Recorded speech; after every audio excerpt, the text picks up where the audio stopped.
Won't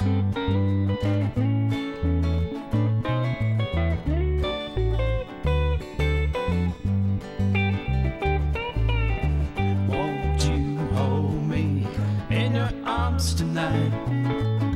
I never felt this kind of love before. You gave me that kind of smile that's making my heart go wild. Lady, you're the one. Lady, you're the one. Lady, you're the one I adore.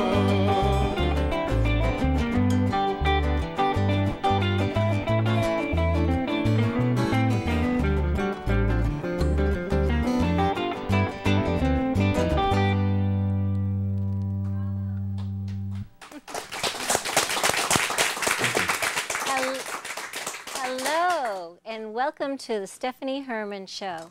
I'm so excited tonight because I have an audience with me. Thank you so much, everyone, for coming. And to my viewers at home, thank you also for coming into our studio tonight. We're going to have a very exciting evening. It's going to be musically entertaining with Dale Brock, Archie Hughes, and the T-Soul Band. Archie and Dale will also be sharing their personal odyssey with us about their medical industry into the performing arts. And we're also going to have a life coach tonight, which is Lee Zolman, and she will share with us how big results can happen with small changes. So sit back, everybody, relax, enjoy yourself, and let us musically entertain you with Dale Brock, Archie Hughes, and the T-Soul Band. Take it away, boys. I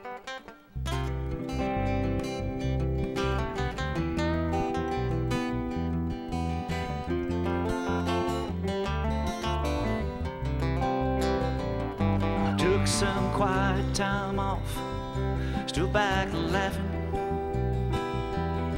I was looking in from outside of me, off from feeling that everything that happened was said 'cause I'd been careless and free. Oh, what good are all these warm nights and friends, friends and loved ones that mean everything to me. I know there ain't no easy way to end. We've missed out on the pain and the misery. Don't live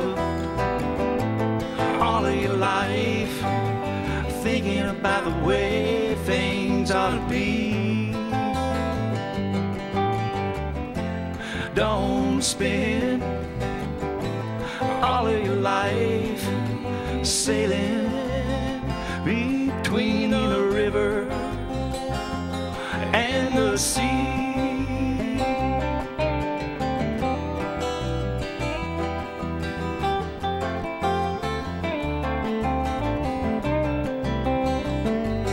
Take a little stroll, don't be afraid. Yeah, you've been there before. Yeah, you did just fine. Now you can open the door to a friendly light, a friendly face. Feels like so long ago. Don't let the light blind you. Yeah, let the good times roll. And don't live all of your life thinking about the way things ought to be. Don't spend all of your life sailing between the river and the sea.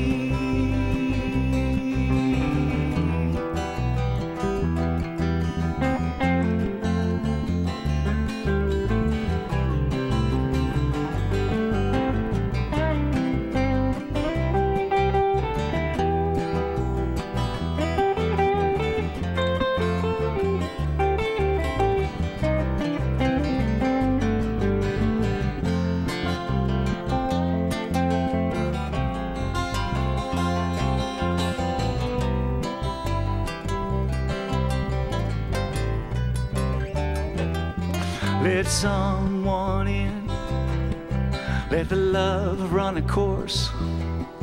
Your heart has stood the test. Was it for better or was it worse? If you're standing on the fence with no vision of where it ends, turn around and you will see, you're right where it begins.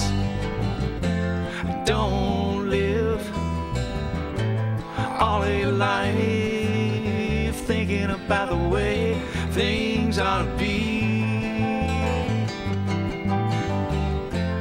Don't spend all of your life sailing between the river and the sea.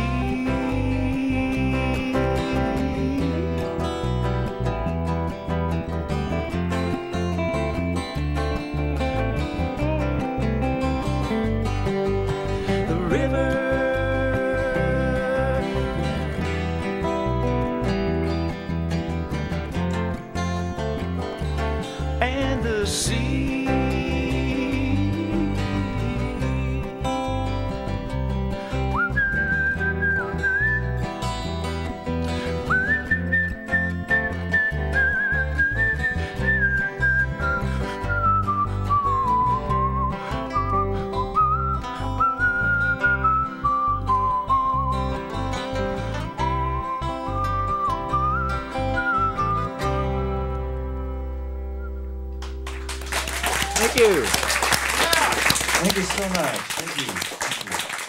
Appreciate that. Thank you. Thank you, Del Brock and Archie Hughes and the T-Soul Band. I love the words of that song. Thank you. And that song really helps us segue into learning more about life and some transitions we go through in life. And I've brought with us today Lee Zolman, who is a life coach.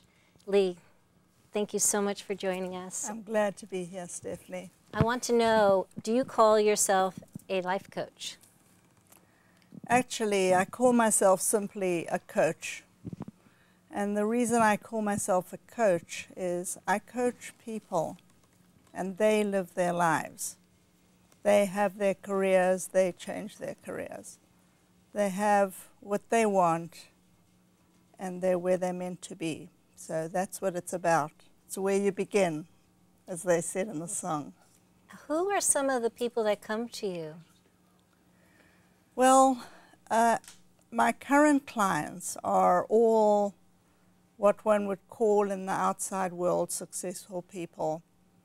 They're people who've accomplished many things. Somehow something is missing for them.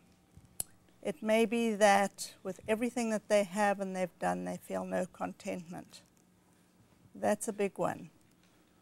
It may be that where they are, they're feeling stuck and they don't know how to move. They know where they want to go, but they don't know how to move from where they've been to where they want to be.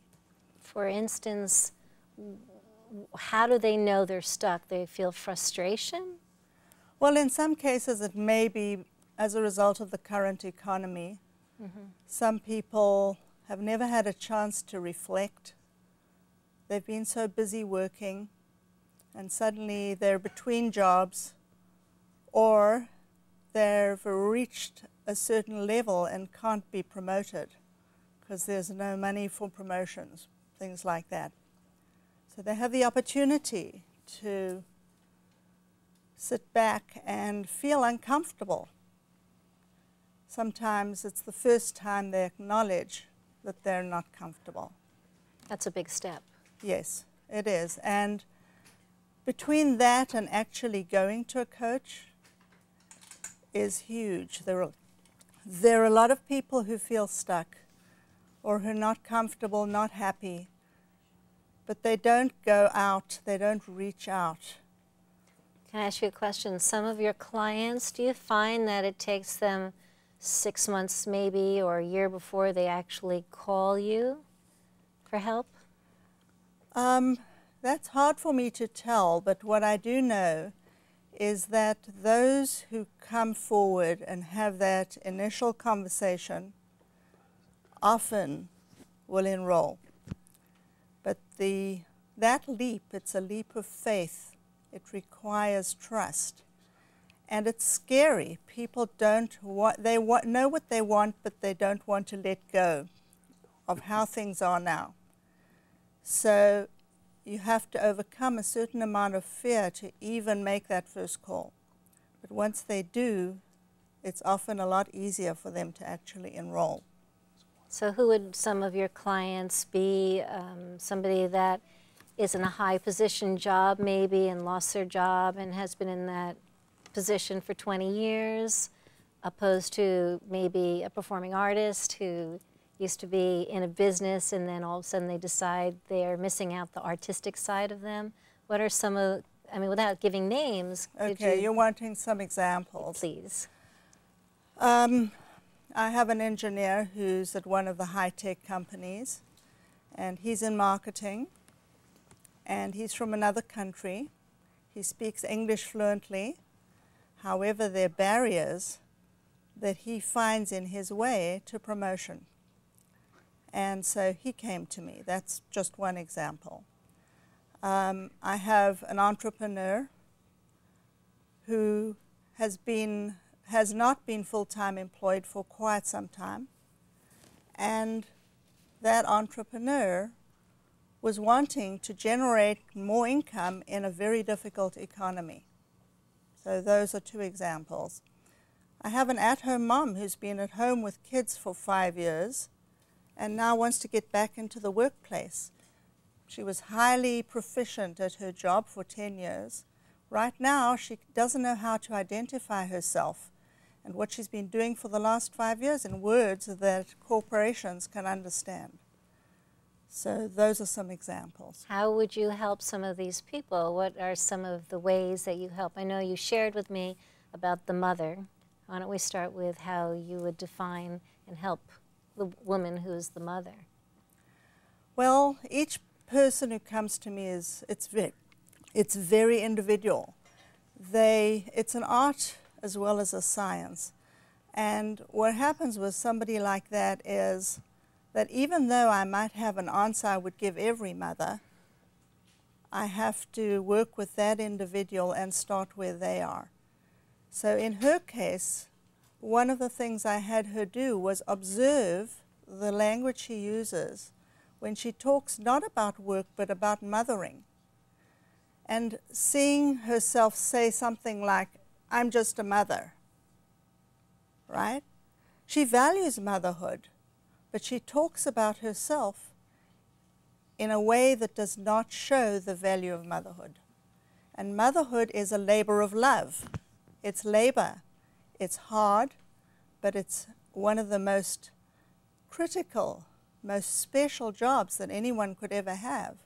And you should be able to present that as you would any other high-powered job when you go out there. So you give her the confidence to feel she's not just a mother, but she is this competent woman who could do all these wonderful major things. And if she goes to go for a job, she says, well, I've been doing multitasking, I've been managing, I've been, you know, all these things. Exactly. And her resume changes. You change your vocabulary and how you present yourself and teach people how to treat you, as you would if you were coming from any other phenomenal job.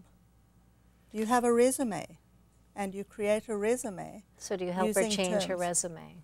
Absolutely. I help with those technicalities, but very often, once a person knows where they're coming from, who they are, and has some connection with a higher purpose in life, it's like where the song said, you start where you are. Once you have that, then it's not that hard to articulate it. To write a resume becomes not such a big deal, especially for someone who's written resumes before. So how do you get the person to that point of being there? Because a lot of people are trying to be, I'm trying to get this, I'm trying to make money, I'm trying. How do you calm them down? What kind of exercises do you give them to come to that point of being, that the light going off that you do so well? Thank you. Well, the way it starts is we have, as I said, an introductory conversation that's complimentary. Once a person decides they're going to enroll, it's a process. It's not something that can be done in a day.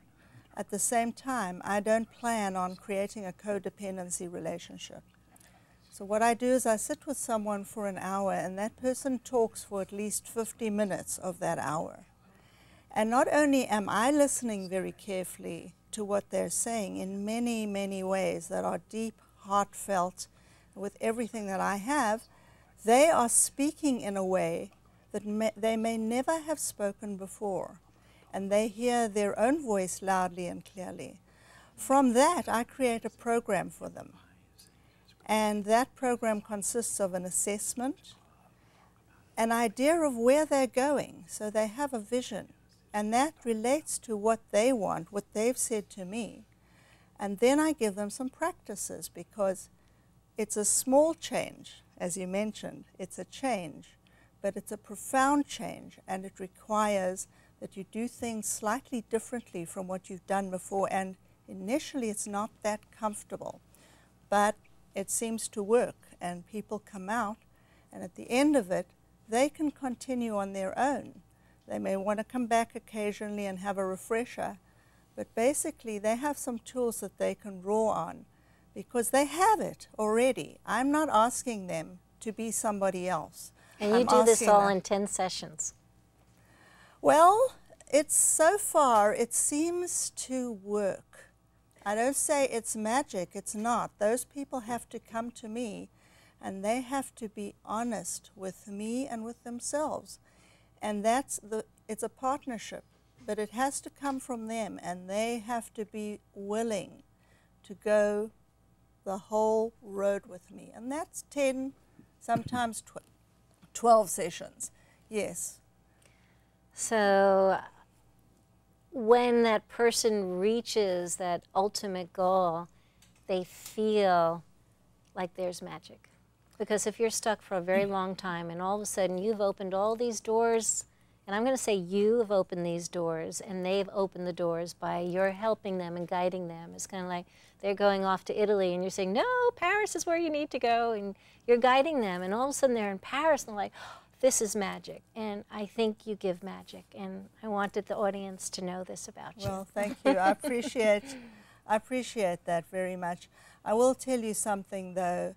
Every time I start with a client, it's a humbling experience. I need to remember that I'm not a magician. What I simply do is sit with someone, and occasionally I can be brutally honest with a person. Once in a while, a person will be telling me something out of habit, and I have to remind them. Can you say a for instance? Okay. Let's say a person wants success. Okay. Right? So the person comes to me and they say, I'm not successful, I want success. And what happens is that success doesn't come because you want success. Success comes because you feel like you are able to be successful. You have it in you. And if you doubt that, right inside, some little critic back there is telling you you're a failure, you're constantly going to trip over that. So it's not about being successful.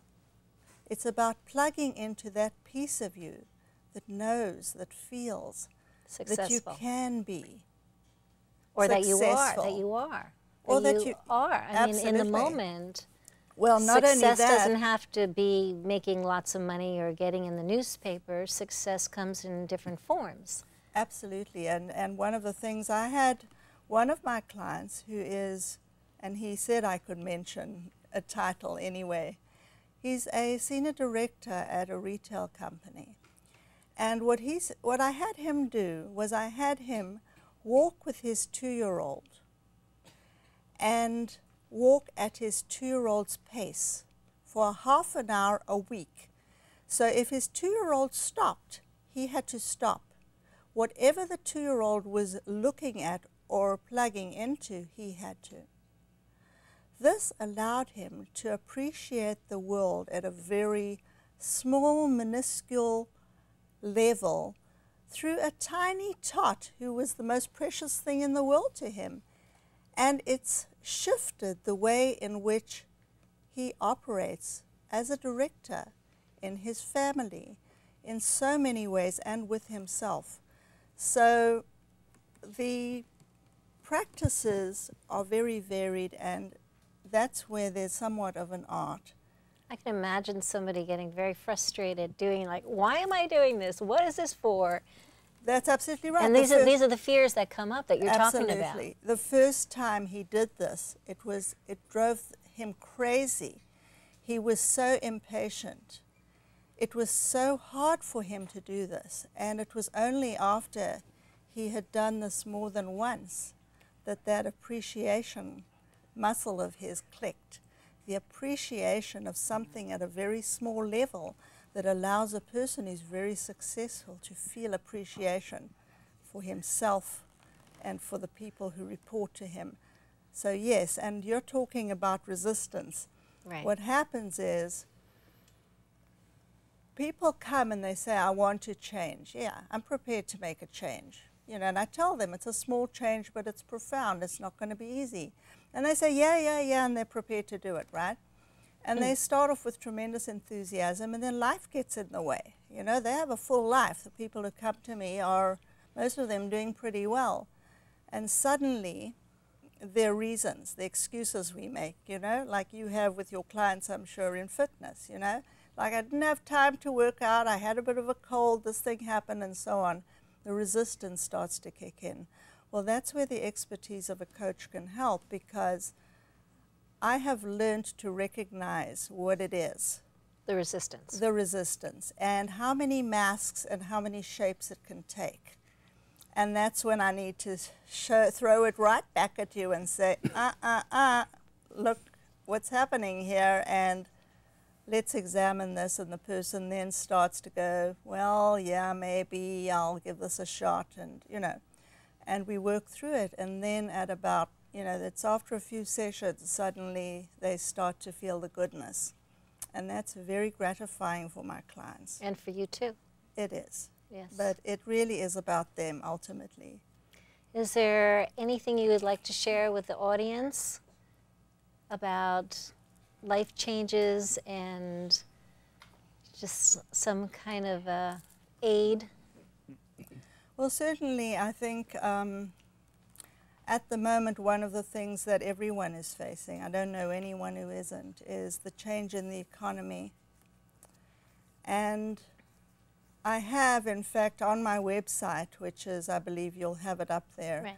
but on my website, I have my information. You can send me an email, and I'll be glad to send you. It's a sheet that I give to people who, particularly people who've recently lost their job. So if you know of someone who's lost their job and is really feeling down, they're sending out resume after resume, nothing's happening. It kind of gives them a little cheat sheet of what to do every day for a month. And it allows them to feel a little better so that they can maybe turn things around, because they're coming at it, even though life is tough, from a slightly more positive point of view. It's very hard to get a job when you're feeling down. People don't want to employ you if you walk in and you don't look like you're there and willing to go for it. So this will kind of give them something that will get them going, and maybe it'll help them. That sounds great. Thank you, Lee, so much for joining us. And right now, I think what we should do is go for a musical entertainment break. And everybody in the audience, please sit back and relax. And how about if the T-Soul Band entertains us? Thank you, Stephanie. Thank you, Lee.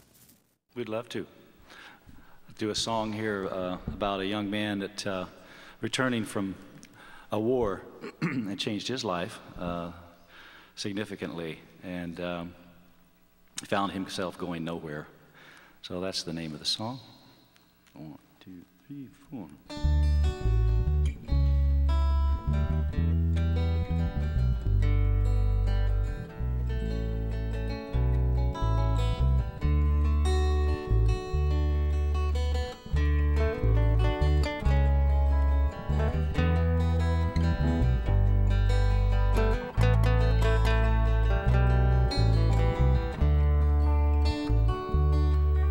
You're strapped on your back a lifetime. You set out to try just one more time. Your second thoughts won't be the road sign that'll lead the way back to the end. Singing your sweet, your gentle songs, it carries you off, you know, it carries you along. Slipping away to another bar, singing your heart and trying to keep from coming apart. Hiding all your feelings, trying not to care when you're out here, out there on the highway. You don't have to share. Yeah, you ain't going nowhere.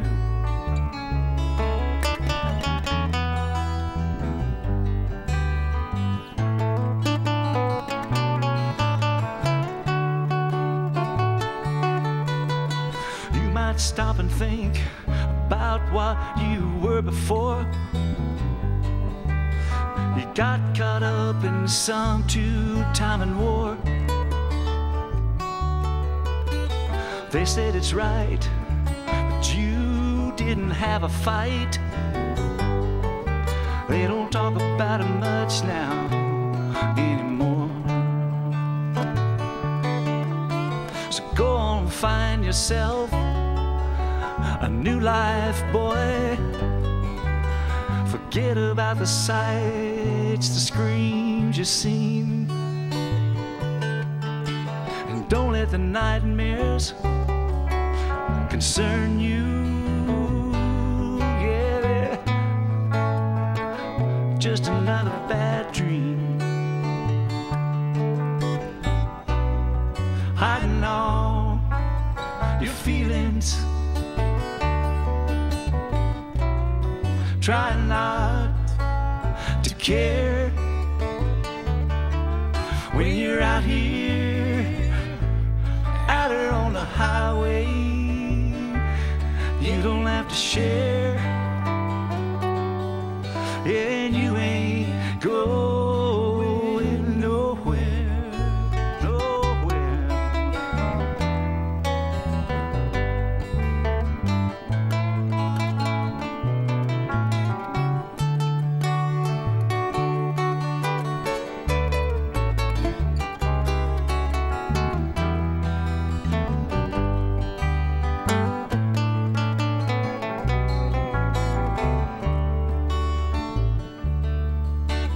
There was a light in the window shining. Yeah, you finally find your way home. Now you're thinking of the ones out dying in the sun in Afghanistan, on the same road you used to roam. Hiding all your feelings and trying not to care when you're out here, out on the highway. You don't have to share. Yeah, you ain't going nowhere, nowhere. Yeah, you ain't going nowhere.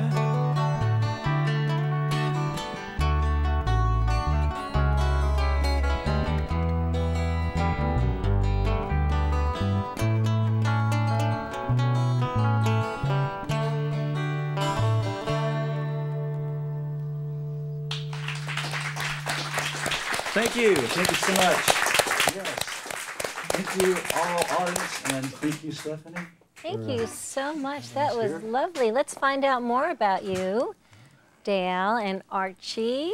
And I'm going to get a little deeper about them and find out their journey to here, because I know you're in the medical industry. Is this true? Yes, that's our day job. The day job. Don't quit your day job, That's right? right. Don't quit your day job. I got a day job too. So tell me, how did you first meet? We first met through a mutual friend 30 years ago.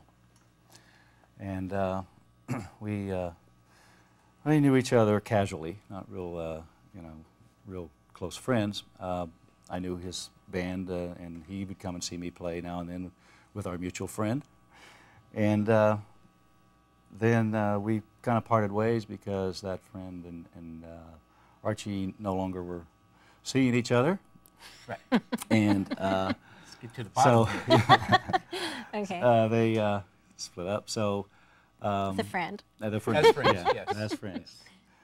And so we kind of parted ways, and we hadn't seen each other for 30 years. And then And the interesting way that you met. You moved, where were you first? I lived in Redwood City Okay. for many years, and moved to Sonoma County,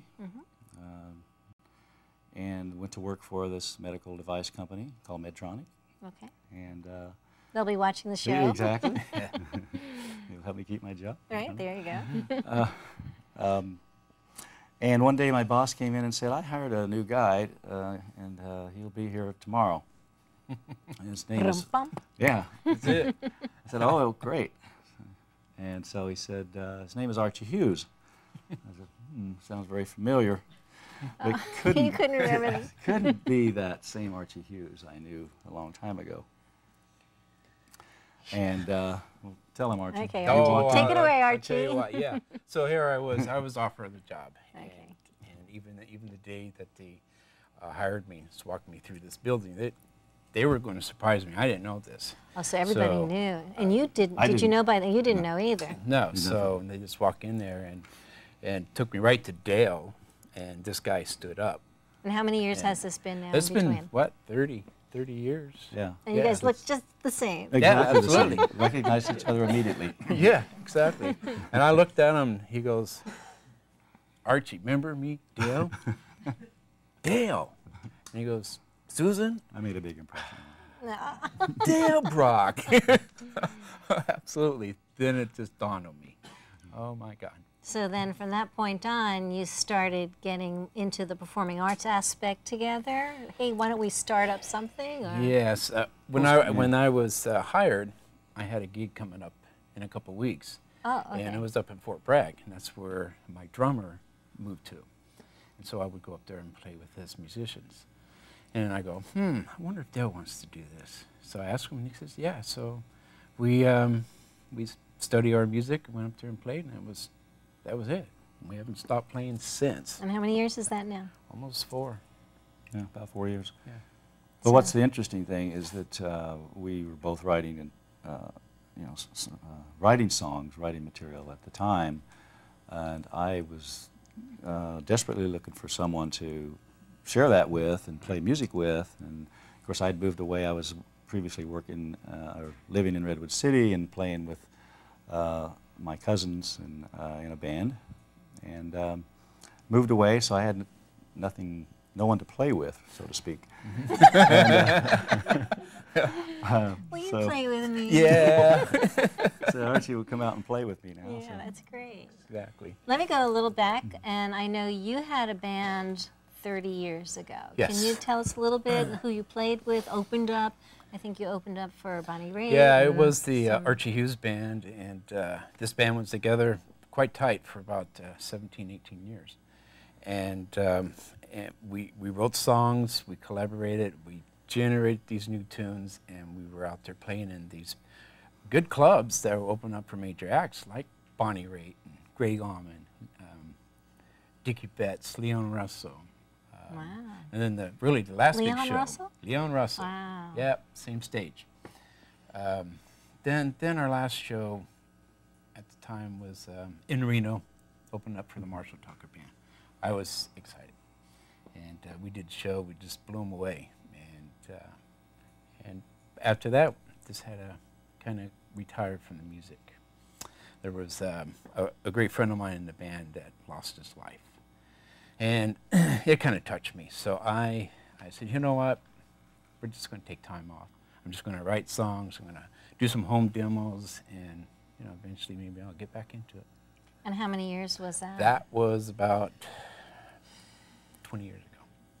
And what helped you come to terms with you as an artist, again, after that? I can find more time and being with my family instead of out and playing a lot of music all the time, to be with my family and just write my music at home and record my own stuff and share it with my family instead of to the public.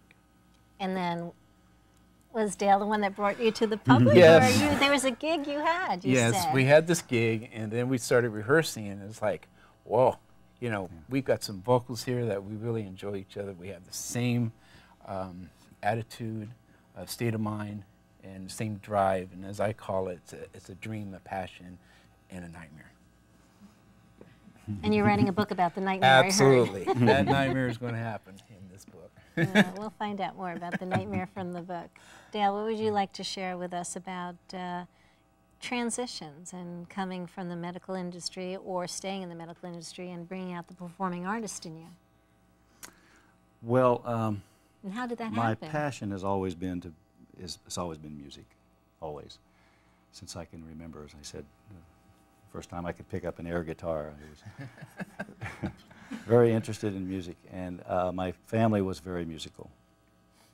And so it was just something that I'd always wanted to do, but I always had to work, and Right. I was my day job, you know, as we say. I'm So going to interrupt for a second. yeah. Did your family ever encourage you to make money by being an artist? no, no. But they were artists. They warned me. They warned you. Yes. Yes, I was warned too. I know that warning. Yeah. No, there were some very unusual circumstances that caused them to give up their music. They had a band at the time, and the band called Curly and the Trail Dusters. And We all remember those? yes. Them? Yeah, they were popular at the time. So anyway, they gave up music and in terms of playing in a band, but they continued singing gospel music because my dad was called to preach, and that's what he did. So we were very, you know, into gospel music. We sang it in church, we sang it at home, and so that was, you know, my passion continued there. So that's you know, meeting up with Archie and being able to collaborate on the things that we're both doing has just been remarkable. And it's so ironic that he walked in the door that day, and you know, we kind of hooked up, and here we are. Do you believe sometimes things are meant to be, no matter how hard you fight them? Yeah, yeah, I think that's true. Of course, I wasn't fighting this, but it would. I think it was meant to be. Yeah, Well, you're opening your heart to it, and you walked right into his heart. Absolutely, and vice versa. Would you please introduce the rest of your band, and then please Yes. play some more for us? We'd love to do that. Okay. Okay, Who do we come have? over here, Matt. This is Matt Petrushka playing the bass guitar for us. Thank you. And Brian Thrall here on lead guitar. So Archie's going to do a song for you.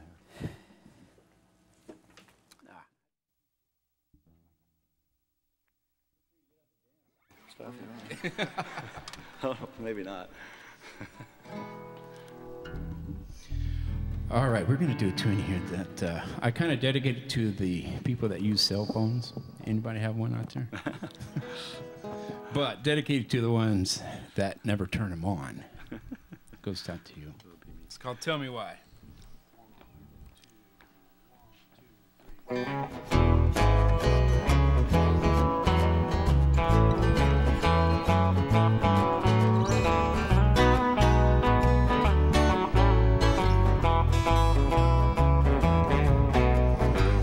I've tried to tell you just what I feel, but you got my mind spinning like a wheel. My nights awake 'cause I'm thinking of you. All my days, well, I'm feeling blue. Give me a reason why you won't stay, 'cause being all alone is not my way. And this is just one game I can't play on. Tell me why you do me this way. I never thought that you would be a kind of woman that I wanna leave. Whatever I am, I'm begging you please, I understand you're doing me. I'm going crazy 'cause you're leaving today. I can't believe those words you say. This is just one price I can't pay on. No, tell me why you do me this way. I tried to call you on that cell phone, but every time I called, it's never on. I think I see the writing on the wall. Now could this be my wake-up call? You didn't even give me a clue that I would end up being a fool. Tell me why you do the things you do.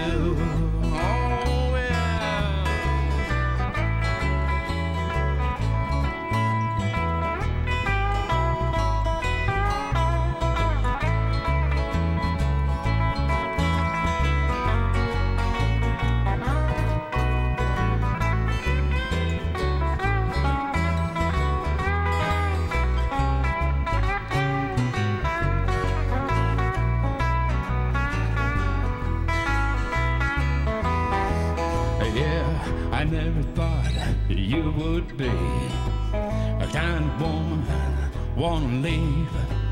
But here I am, I'm begging you please, I understand you're doing me. I'm going crazy 'cause you're leaving today. I can't believe those words you say. This is just one price I won't pay. Oh no, tell me why you do me this way.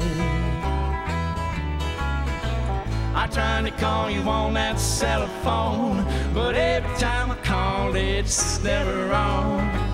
I think I see the writing on the wall.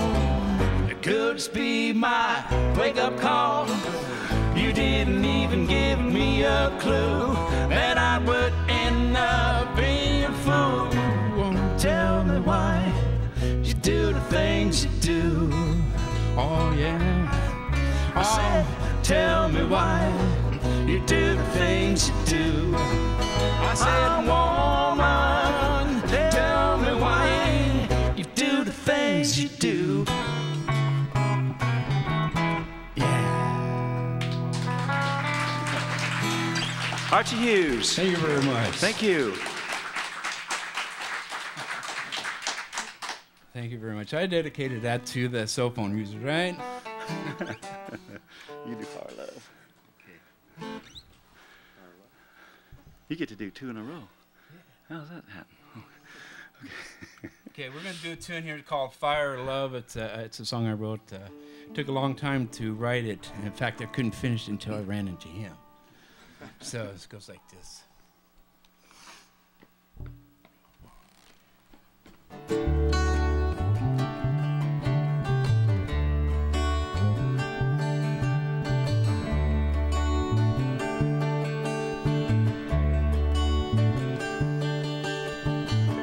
We spent the morning watching the sunrise. It feels so good to hold you close to me. While the fire was burning off that morning dew, oh well, my love was burning here for you. Burn fire of love, ain't no doubt about it. I'm going nuts about it, yeah. Oh, my heart's burning fire of love. But as I wanted you for a lover, You only wanted me for a friend.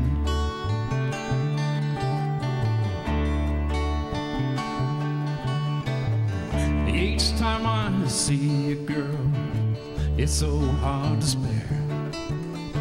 All of my feelings I want to share, but you just went through a hard love affair. There was someone, oh, you know that it didn't care. Well, my heart's burning fire of love. Ain't no doubt about it. I'm going nuts about it, yeah, yeah, yeah. Oh, my heart's burning fire of love. But as I wanted you for a lover, you only wanted me for a friend.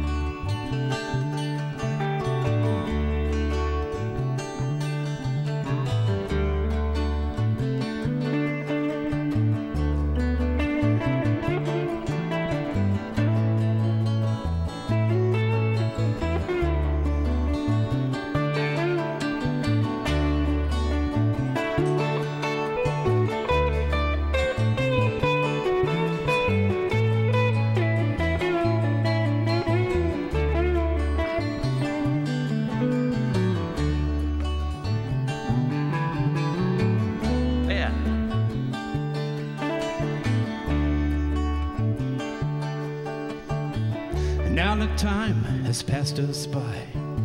You're no longer in my life. I still remember us man at Riverside, embracing the moment tight. Yet you know it feels so right, but fired love can't heal broken hearts on a fly. Oh no, my heart's burning fire of love. Ain't no doubt about it. I'm going nuts about it, yeah, yeah, yeah. Oh, my heart's burning fire of love. But as I wanted you for a lover, you only wanted me for a friend.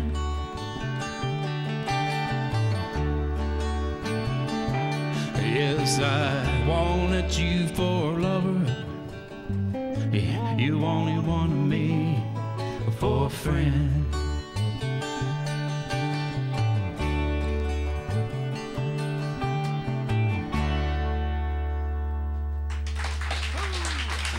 Thank you.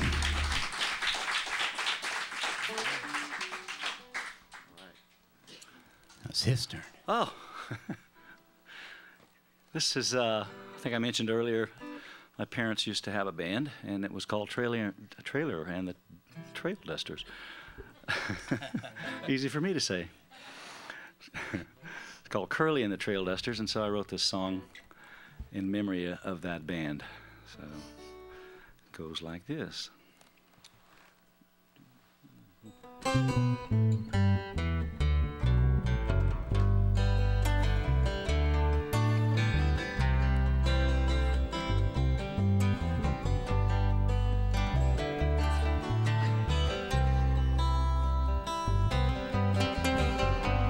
Dare I say, oh, where along the way did you find yourself thinking?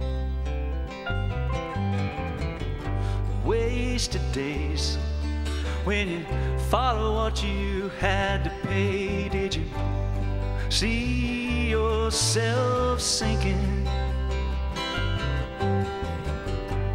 Where she sang, the whale guitar didn't ring. Well, it looked like you were peeking.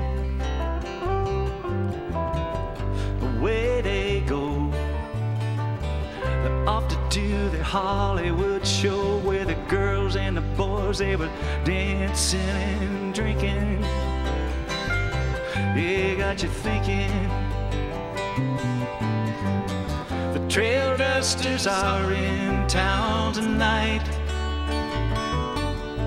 They'll be dusting off the trails till the morning light. Till the morning light.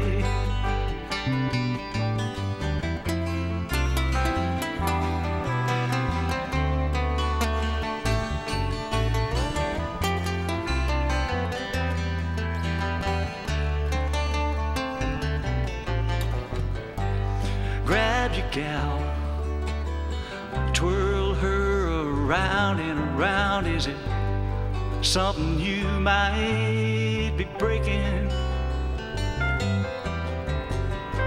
Do-si-do, out through the back room door in the early light. You were thinking it's time to go. Turn the channel on the radio. There were four arms reaching. We'll always sing, and the little ones will do the same. And we just might end up preaching. Yeah, preaching. The trail dusters are in town tonight. They'll be dusting off the trails till the morning light. Yeah, those trail dusters are in town tonight.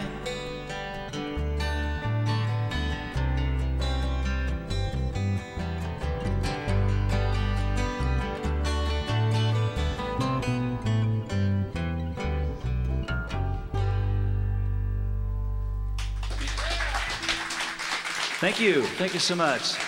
That song is a brand new song. It's never been played in public before.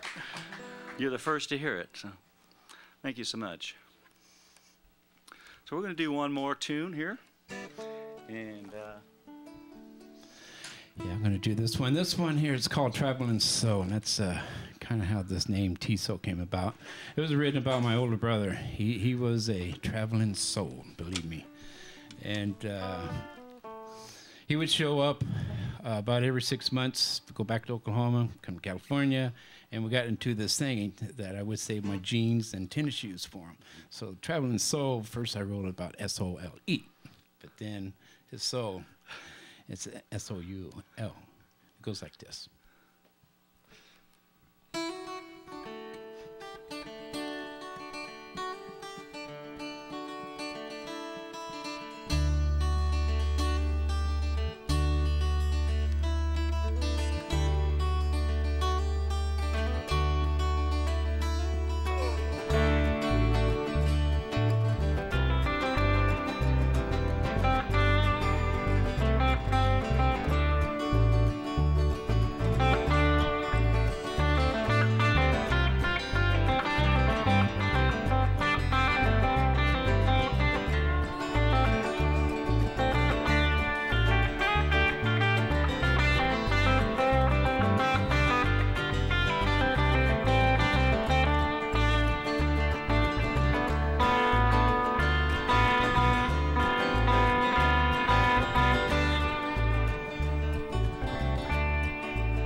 I've been traveling down these roads. I've got an aching in my soul, and I like to settle myself down and lay up in a place I call home. But I haven't found that time or place, all the restful peace of my mind. But someday I know I'm gonna see, instead of going down that road so blind. Well, I keep climbing these walls, and I always end up in a fall. Oh, don't feel like a man at all. Well, it don't feel like a man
for joining us on the Stephanie Herman Show.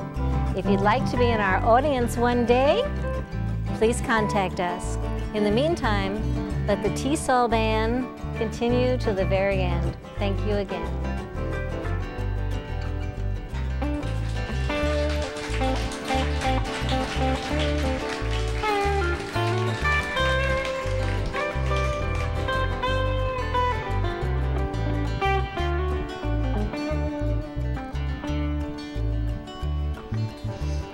If I could ever find my way to somebody's touch, I'd stay. But now those faces, they frowned on me. Yeah, since my soul running away. I'm always searching, but can't seem to find the answer for this life of mine. But some broken dreams have shattered me, which keeps my whole world way behind. Will I keep climbing these walls? Will I always end up in a fall? It don't feel like a man at all. It don't